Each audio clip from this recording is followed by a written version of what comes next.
The Sultanate of Aceh defied Dutch exploitation and fought a war that drove them to the brink of bankruptcy. It's 1873 and the Dutch military want entire control of the Straits of Malacca. Colonial officials in Batavia saw the northern tip of Sumatra as their final hurdle in their economic monopoly. So they dispatched a general with 3,000 troops to take it. Dutch strategists expected a quick victory over a fragmented force. They aimed to secure pepper trade routes and eliminate foreign influence in the region. But the Echenese resistance proved far more formidable. Armed with modern rifles and religious conviction, they repelled the first assault with lethal precision. General Koller fell in that first expedition, shot dead outside the Great Mosque of Beit Rahman. And that humiliation forced the Dutch government to increase their military spending to unsustainable levels. Over the next decade, this conflict would consume 15% of the colonial budget. Tens of thousands of Dutch and colonial troops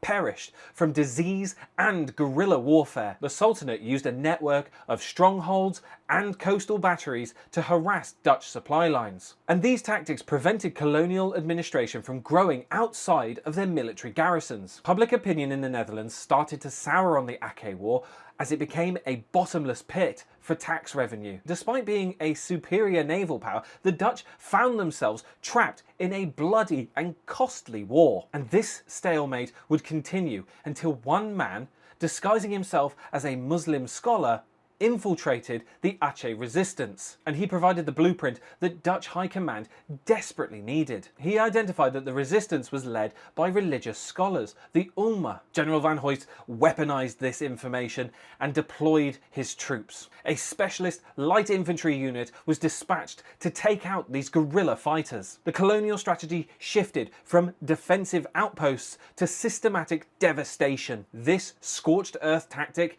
targeted the Echenese way of life. Dutch forces razed over 500 mosques and thousands of homes. They aimed to sever the spiritual connection between the people and their land, destroying their very cultural foundations. This unrelenting brutality fractured the resistance, and by 1903 the Sultan surrendered. And that victory came at a staggering cost, with over 70,000 Echenese dead. And the Dutch now faced the challenge of ruling over a population scarred and incredibly hostile. And to maintain order, they opted not for indirect rule, but centralised, brutal authority. And this shift changed the Dutch East Indies into a bureaucratic state.